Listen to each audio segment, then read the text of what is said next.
Que el Señor nos bendiga en esta mañana cada una. Vamos a iniciar con el estudio de un libro, hermanas. Ya yo les entregué allí una copia de un libro, obviamente de las Sagradas Escrituras, que es a mi forma de ver, mi forma de yo leer la Biblia, uno de los libros más preciosos que se encuentra. Este libro es precioso en el contenido que tiene, es precioso en el mensaje que nos deja, y se dice también los que comprenden de idiomas antiguos, de esos idiomas en los que la Biblia se escribió originalmente, dicen de que es uno de los libros gramaticalmente compuesto más precioso que hay. A quienes les debo copia después me recuerdan, porque nos faltó allí pericia a la hora de las copias, pero las debo y las voy a pagar, no se preocupen. Cuando hablo de gramaticalmente, a veces nosotros no podemos comprender el sentido de esa composición, ¿verdad? Pero fíjense que en el idioma castellano, español que nosotros hablamos, que hay ahí discusiones si hablamos castellano, español, se dice que uno de los libros mejor compuestos, más hermosos, en el cual el idioma se disfruta más en su forma de escucharlo, en su forma de redactarlo, se dice que es el Quijote, el Don Quijote. Se dice que es un libro especialmente escrito. Luego, en el inglés, he oído yo decir que el señor Don Shakespeare, o Shakespeare, como decía Chespirito, es quien en el inglés mejor hace entender las palabras. Se escriben de tal manera que usted no pierde el hilo de lo que va leyendo, y entonces es un disfrute en el idioma. Eso es lo que pasa con este libro, que es el libro de Job. Vamos a ver ahí en la primera copiecita que tenemos. Yo sé que las letritas están pequeñitas, pero como estamos en economía de papel, entonces por eso. Así que los que no tienen lentes, lo siento mucho, pero hay que tratar de afinar un poquitito ahí la vista. Este libro dice que se considera entre los libros poéticos o sapiensales. A este tipo de libros se le llama también libros didácticos. Esta es una palabra para maestros, ¿verdad? Ellos entienden qué es lo que uno dice cuando dice didácticos. Esto quiere decir que este libro es un libro que es apropiado para enseñar. No es que no todos los libros de la Biblia son para enseñar, pero cuando yo le estoy hablando de enseñar, es que usted va a captar algo que yo le estoy diciendo para ponerlo en práctica, ¿verdad? Por ejemplo, nosotros leemos el libro de Números en la Biblia, y ahí nos está hablando de tribus, de cuántos hijos de fulano, de cuántos, por más que nosotros lo leamos 10 o 15 veces, no vamos a poner en práctica lo que allí nos está diciendo. Es una información que estamos recibiendo, pero que la vamos a guardar, en algún momento le vamos a hacer alguna aplicación, pero no vamos a poner en práctica lo que allí nos está diciendo.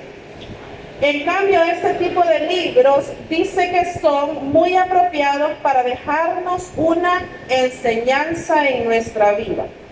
Entre estos libros se encuentran 5 que nosotros tenemos en nuestra Biblia y 2 más que no tenemos en nuestra Biblia, que se encuentra en las Biblias católicas.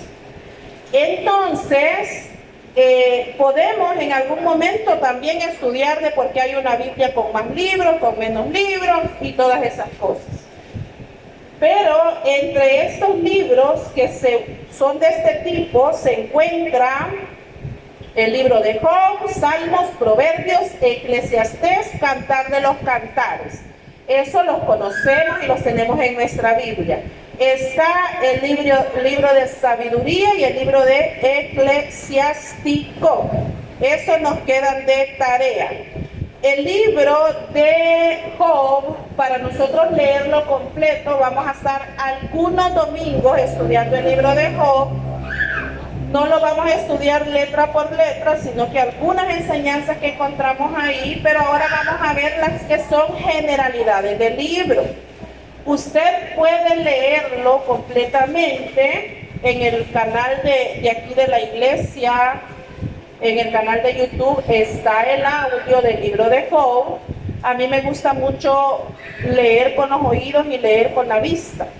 Entonces yo estoy escuchando y voy llevando la lectura. Siento que estoy leyendo mejor cuando hay instrucción. No se tarda más que 1 hora con 20 y algo lo que usted se va a llevar en leer todo el libro para que usted vea de lo que estamos hablando. Todos estos libros nos ofrecen sabiduría, pero no nada más sabiduría, sino que es una sabiduría que ya se encontraba en los pueblos orientales. Cuando yo les he dicho a ustedes en otra ocasión, no todo lo que encontramos en la Biblia Dios lo dictó letra por letra. Tenemos los proverbios, que hubo alguien escuchando proverbios y diciendo, mira qué bien suena, ¿verdad? Esa enseñanza la vamos a recopilar y la vamos a guardar. Este tipo de enseñanza ya se escuchaba en los pueblos orientales. Y nos está hablando acerca de lo que es la sabiduría. La sabiduría dice que es temer ofender a Dios nuestro Padre y guardar sus mandamientos con amor filial. Este pensamiento es el fruto de la verdadera sabiduría que nosotros tenemos que aplicar. Porque muchísimas veces se tiene la concepción, ¿verdad? Y más modernamente, que es más sabia la persona que más libros ha leído o que tiene unas 3 licenciaturas y que va a recibir diferentes cursos, diferentes clases, diplomados y siempre está recibiendo conocimientos. Entonces, suponemos en cierta manera que estas personas son sabias. Usted supone que si llega a una casa y encuentra una librera llena de libros y la pregunta que la gente hace, ¿todos esos libros ha leído? ¿Verdad? Porque es un pensamiento que supone que si la gente tiene esos libros es porque los ha leído, los ha absorbido y entonces aquella persona me da la sensación de que es una persona sabia, con muchos conocimientos. Pero acá nos está diciendo los entendidos en todo esto, que eso es una falsa concepción. Hay personas que memorizan libros. Hay personas que literal no pueden olvidar nada, todos no podemos olvidar, pero esas personas mantienen los pensamientos. Entonces lo que leen se les queda allí, todos se acuerdan, la página 25, la página 40 de tal y tal libro. Pero eso no hace a una persona que sea sabia. La sabiduría en el antiguo Oriente se entendía como conocimiento de la vida o el arte del buen vivir, del buen ser, del buen presentarse. Esto quiere decir que la moral es la ciencia de lo que debemos hacer y la sabiduría es el arte de hacer esas cosas con agrado. Yo sé lo correcto que se tiene que hacer, lo que es aceptable, lo que es bien visto, yo lo conozco y lo practico con agrado y con gusto. Por ejemplo, todos sabemos que es muy bonito y muy bello y muy agradable saludar. Ayer una maestra estaba diciendo por ahí, no nos han felicitado por el Día del Maestro. Todos sabemos que es muy agradable, muy bonito saludar, decir buenos días, buenas tardes, gracias, ¿verdad? Pero no todos lo practicamos, no todos. Yo a veces entro a un lugar y digo buenos días. Nadie, ni levantan la cabeza, no hay ninguna información de que recibieron lo que yo dije, ¿verdad? Pero conocemos que es bueno, pero ¿cómo lo practico? Lo practico de buena gana y con agrado. Otra cosa es entender que cuando estamos hablando de poesía en los libros bíblicos, no es la misma poesía como nosotros la comprendemos en nuestro idioma. Nosotros en nuestro idioma comprendemos la poesía como 4 frasecitas, 4 lineecitas o 3 lineecitas, depende de la rima que vaya a armar. Son generalmente cortas, la última letrita, la última terminación es igual casi siempre, ¿verdad? Y ya si usted compone 3 párrafos, 3 ritmos que vayan más o menos igual. Eso es lo que nosotros entendemos por una poesía. Pero cuando estamos hablando de los libros de la Biblia o de las Escrituras, o aún cuando estamos hablando de otro idioma, la poesía se comprende como una forma diferente. Dice que esta no tiene rima ni ritmo cuantitativo, o sea que usted no puede poner 3 estrofas, 4 estrofas, 3 líneas, 4 líneas, sino que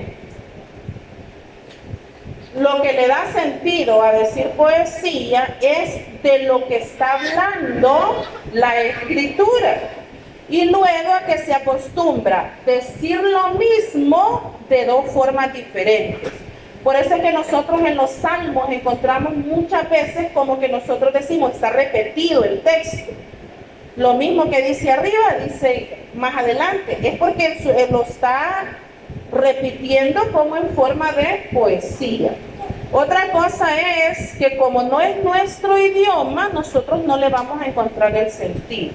Los salmos, la mayoría eran cantados, pero como no son de nuestro idioma, nosotros para encontrar cómo ubicar los ritmos, se nos hace diferente, se nos hace difícil.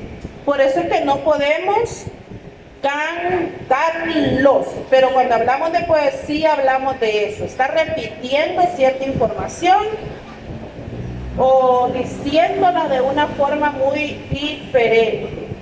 Es diferente porque la escritura de los pergaminos de escritos antiguos no es que cuando los encuentran, usted encuentra que están escritos completitos, no hay ni un espacio, no hay punto y aparte, no hay nada de eso.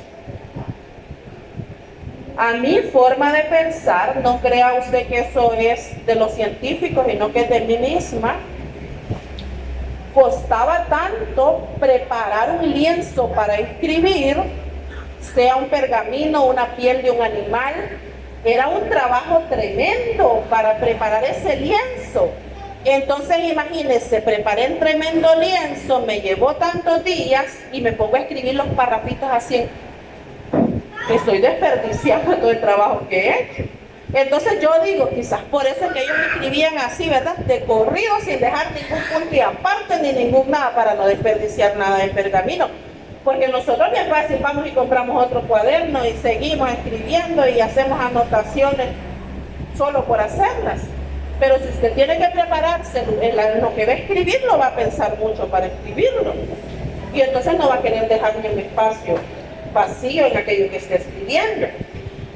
Entre los ejemplos de sabiduría que le estaba diciendo que existen, tenemos algunos ejemplos que dicen que estos no están contemplados ahí en la Biblia, ni en los proverbios, ni en nada. Hay algún tipo de sabiduría que es oriental y otra, fíjese, que es conservada de los nativos acá americanos. Ellos también tenían sabiduría. Y los nativos nuestros, mayas, también tenían sabiduría. Pasa que nos quemaron todos los libros y todos los materiales que teníamos. Pero ellos también tenían escritos que se pueden considerar de sabiduría. Alguno de estos ejemplos dice: mientras se está acostado en la cama, nadie tropieza. ¿Y quién me va a decir a mí lo contrario de eso? ¿Y quién me va a decir a mí que no es una persona muy sabia de ponerse a pensar definitivamente? ¿Y usted por qué no me equivoca? ¿Por qué no hace nada? ¿Y quién se va a equivocar no haciendo nada? ¿Ve? ¿Y quién se va a tropezar estando acostado en la cama? Dice la sabiduría. No podemos ir en contra de eso, por más que nosotros nos peleemos. El que pensó eso fue una persona muy inteligente, es cierto.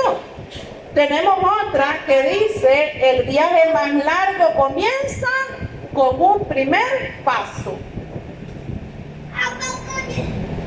¿Discutimos nosotros esa sabiduría?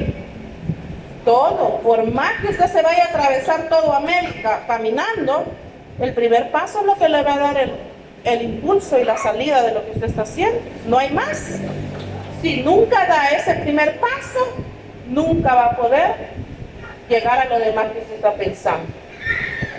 Después dice: deja que los tontos y los locos pasen primero en cualquier camino. No sabe qué es lo que va a pasar en el camino, pero si ya pasa un tonto, ya usted vio lo que pasó. Si ya pasa un loco, que los locos no miden las consecuencias ni nada, ya se arriesgó, ya pasó, pues ya lo puedo pasar yo, ya vi la experiencia de otro. No voy a ser yo la que se va a llevar el río, no voy a ser yo la que se va a hundir, no voy a ser yo, sino que voy a esperar a ver cómo le va al otro. Es mejor no detener a quien quiere irse, ni echar a quien acaba de llegar. Fíjese que en los estudios de las mujeres de la Biblia estaba haciendo esta semana lo que es la concubina de Levita. Y en la concubina del Levita, en la primera parte de la lectura, más o menos unas 3 veces, cuando este hombre fue a traer a su mujer, el suegro le dice: no te vayas todavía, quédate, come, bebe, descansa, tranquilo, y lo detiene. El siguiente día él está ya ensillando sus caballos y preparándose, sus armas, y preparando para irse, y él vuelve y le dice al suegro: no te vayas, comamos primero, o sea, el día, espérate. Y en la tarde le vuelve y le dice: mira, ya está muy oscuro, mejor ya, hoy ya te quedaste el día, quédate la noche. Y así estuvo 3 días. Hasta que ya definitivo, tarde, él dijo: mejor me voy, ya no, definitivamente. Se va, le agarra la noche en otro lugar, tiene que dormir de posada y pasa una tremenda tragedia, que usted tiene que oír en el otro video, que es lo que pasa, para que lo sepa. Pero ¿qué fue lo que pasó aquí? Mire esta sabiduría oriental: no detener a quien quiere irse. Si alguien ya carga sus tiempos, sus medidas, y me dice a mí: voy a pasar a tu casa 15 minutos, ella sabe cómo anda de sus tiempos, de sus agendas, de sus haceres. No, quédese. Mire, yo desde que leí lo de esta concubina de Levita, yo tengo precaución con eso. No, mire, quédese, más tarde cenamos. Y yo digo: no, ya la persona carga su medida, su tiempo. Entonces yo no voy a estar. Y aquí está la sabiduría y dice, no hay que estar deteniendo a que ya quiere irse. Si ya se quiere ir, que le vaya bien. Pasa igual en la vida, ¿verdad? Los amores, las parejas y todo. Se quiere ir, no lo puede tener a la fuerza. Y luego dice, no hay que echar al que acaba de llegar tampoco. La persona que recién está llegando a mi vida, yo no la conozco, no le puedo poner paredes de protección para que no se acerque a mí. Tengo que permitirlo, no puedo echar, dice, al que acaba de llegar. Tengo que esperar a ver cómo se desenvuelve la relación. Después dice, este dicho que continúa ya es de las Américas antiguas.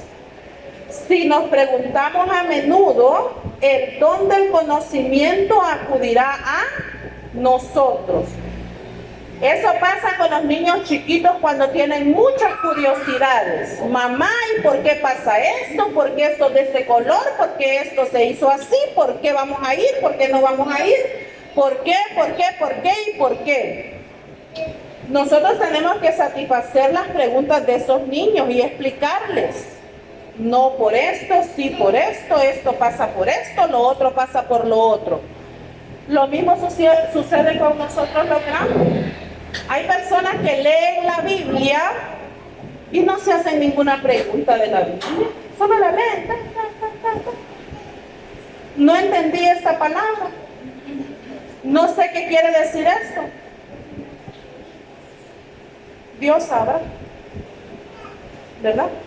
Pero no es lo mismo, bueno, y esta palabra, ¿por qué está escrita aquí? ¿Qué quiere decir? ¿Qué es el contexto que me lleva? ¿Qué es la explicación que me quiere dar con esto? Entonces yo me voy, busco la manera de comprender aquello que estoy leyendo. Si yo trato de llenarme de ese conocimiento, cada día voy a conocer más, porque cada día voy a tener una nueva curiosidad y la voy a querer satisfacer. Cuídate del hombre que no habla y del perro que no ladra, dice este sabio dicho que es de los indios cheyennes americanos. El hombre que no habla, cuando viene a decir las verdades, no es lo mismo que el que, igual nosotras, pero obviamente hombre y mujer, estamos, habla y no decimos nada. Pero de repente dice que el que no habla, el que está en una conversación, solo poniendo el oído, a veces para determinar algo, y él está, mire, escuchando, y de repente usted no va a opinar, fulana o así. Yo pienso que, y empieza a poner los puntos y a decir que usted no hablaba. ¿Ve? Y de repente dijo muchas cosas sabias, interesantes o a veces hirientes, depende de la plática que estamos teniendo. Igual dice el perro que no ladra, calladito, porque si está ladrando no puede morder, está ocupando el hocico para ladrar, ¿verdad? Entonces si está calladito tenga cuidado porque le va a llegar a morder. No puede despertar a una persona que está fingiendo estar dormida. Ese es un dicho navajo. Busca la sabiduría, no el conocimiento. El conocimiento es del pasado, es historia. Decime qué fue lo que pasó. Todo lo que pasó hace 20 minutos para atrás lo podemos estar buscando, es el pasado lo que estamos buscando. La sabiduría es del futuro. ¿Qué voy a hacer yo con la información que he adquirido 15, 20 minutos atrás?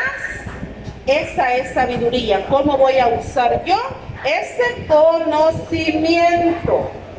Entonces se nos dice que esta sabiduría que les he mencionado, esta sabiduría era el patrimonio de la región. Existía en todos los pueblos vecinos de Israel. No era exclusiva de ellos. Había gente inteligente en diferentes lugares. Y como ya vimos, en América también había, en el tiempo en el cual ni se consideraba que América estaba poblada. existía en distintos ámbitos. Había sabios en las cortes donde iban a discernir sus problemas. Tenía que haber sabios en las familias, obviamente. Si no, no estuviéramos formando familias. Tiene que haber alguien pensante en la familia. Había sabiduría en los ámbitos populares, en la política, aunque usted no lo crea, han habido algunos sabios, aunque usted no lo crea. Entonces, nos dice que en todos lados tenía que haber alguien. Esta es una guía para vivir en la tierra. Toda esta sabiduría nos ayuda para llevarnos bien con nosotros mismos, para ser agradables a nosotros mismos, para que nos consideren educados, para que nos consideren, para que nos inviten a las fiestas, para que nos tomen en cuenta para las comidas. Esta sabiduría es para esta tierra, pero hay otra sabiduría que es para la eternidad, la sabiduría que nos da ya Dios para la eternidad. Esto quiere decir que una persona puede muy bien ser una excelente persona, una persona educada, fina, distinguida, que da gusto ver a esa persona, que da gusto los modos de esa persona, que maravilloso hablar porque usted le nota la finura, la elegancia, todo le nota a usted. Puede haber personas así en este mundo que no van a ser salvos, porque la sabiduría para vivir en esta vida y con nuestros iguales no es la misma que nosotros tenemos que tener para obtener la vida eterna. Entonces, puede haber alguna persona muy buena, muy preciosa, muy maravillosa, pero que lamentablemente puede perder su alma, porque la sabiduría de esta tierra, como ya vimos, no es la que nos va a llevar a la eternidad. Tenemos entonces ahora sí lo que es el libro de Job.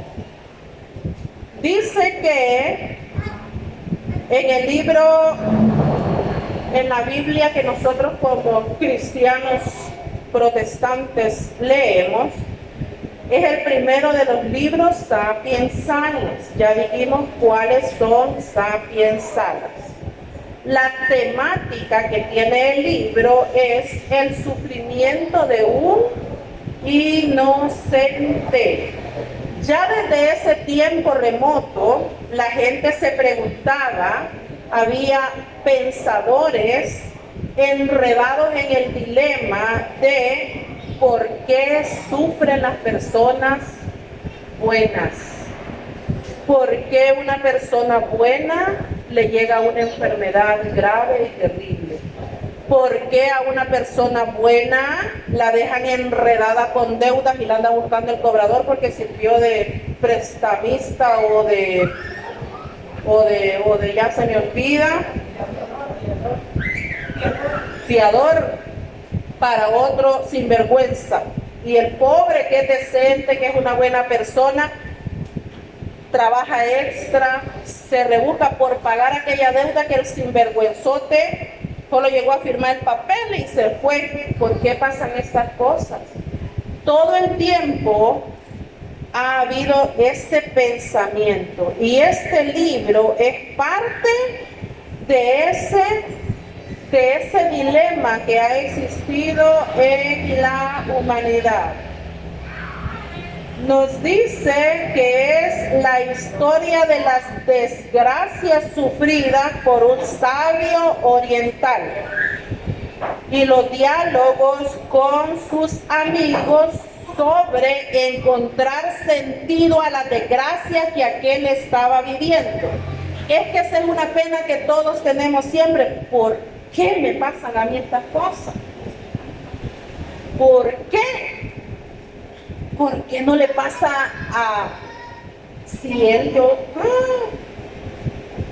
si yo sé la que él ha hecho y por qué a él no le pasan estas cosas. Como cuando uno ve en la carretera y va conduciendo el que va a la par de uno y va con el pie bien puestecito allá, ¿verdad?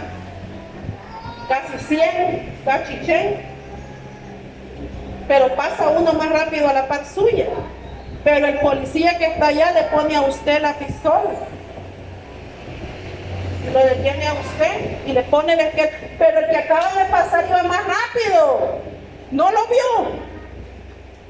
Aquí pasó, y el policía, a usted, ¿qué le toca? A usted, acaba de pasar uno, no lo vio, ese iba a 120, 130, no lo vio. Que él es suyo, di que es suyo.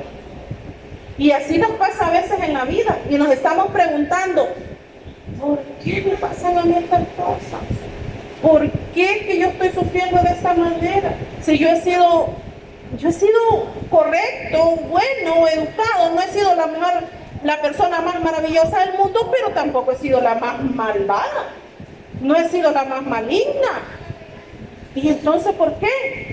Dice que este libro es ese diálogo que se hace entre Job y sus amigos, discerniendo el porqué de estas desgracias que han llegado a la vida de Job.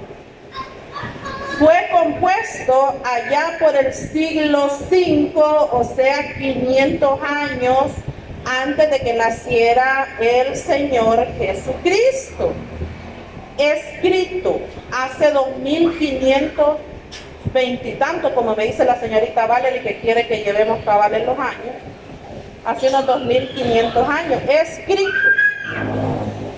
A través de Job se nos revela que la sabiduría de Dios es inescrutable. Nosotros no podemos, por más sabios, por más dichos que leamos, por más libros que leamos, por más, no podemos ir a expulsar la sabiduría de Dios y hacer la sabiduría de Dios nuestra y decir, ahora sí ya entiendo por qué han pasado todas esas cosas. Ahora sí, ya logré comprender por qué me pasó todo lo que me pasó, por qué viví, por qué fue todo eso. Dice que la sabiduría de Dios es inescrutable. Por más que nosotros busquemos, no le vamos a poder encontrar sentido. Porque es como yo enseñándole las matemáticas a un pollito. Pero es que mira, pollito, esto es bien fácil. 1 por 1, pollito, mira, si es bien fácil, esto es sencillo. ¿Y quién me va a seguir a mí la corriente del pollito? Lo mismo pasa con Dios y nosotros. Por más que Él nos explique sus razones, sus formas y todo, no podemos nosotros ponernos en ese lugar. También nos dice que Dios es un juez justo, que prueba y también premia a la persona o al hombre fiel. En algún momento va a haber un premio, no sé cuándo, pero nos dice que va a haber un premio. También aborda el drama del sufrimiento humano. El ser humano vino a esta tierra y todo es dolor y todo es sufrimiento. Los recibos nos causan sufrimiento, los hijos nos causan sufrimiento, el esposo nos causa sufrimiento, la casa tiene goteras y estamos en sufrimiento. Todo lo que nosotros estamos viviendo, estamos en constante sufrimiento. Y no siempre ese sufrimiento es consecuencia del pecado. Hay niños pequeñitos sufriendo enfermedad, tiernitos, 1, 2, 3 años, que le dicen, este niño tiene tal grave enfermedad. Y hay personas que caen en el error, como en los milagros del Nuevo Testamento, y va y le pregunta, Señor, ¿quién pecó? ¿Sus padres o el niño ese chiquito que está enfermo? Y en la actualidad, año 2000, el hombre ya yendo a Marte y yendo a la Luna, haciendo estaciones, todavía la gente dice, esa enfermedad le llegó por algo, algo hizo, algo está pagando. esa circunstancia que está viviendo en su vida es por algún pecado que tiene por allí oculto, que no lo cambia, no lo quita, y por eso es que está sufriendo esa persona. El libro de Job nos enseña que no siempre, a veces, porque cuando yo tengo una vida de sufrimiento, por ejemplo, por una enfermedad de transmisión, por mi vida desordenada, yo me lo busqué. ¿Y por qué me lo busqué? ¿Por ser santa y piadosa y tal? No. Si yo tengo una vida en la cual me tengo que andar escondiendo de los cobradores porque le debo a fulano, merengano, ¿verdad? Y no puedo, por ninguna calle puedo pasar porque aquí debo en la tienda, ya le debo a la otra señora, la otra si me ve pasar le dice a la otra que allí voy. Entonces me tengo que andar escondiendo y yo digo, ay, qué vida más sufrida la que tengo, no puedo salir de mi casa. No, pues no puede porque le debe a toda la gente. ¿Quién se buscó eso? Me lo busqué yo, mi desorden, mi forma desordenada de llevar mis cuentas, de llevar mi vida.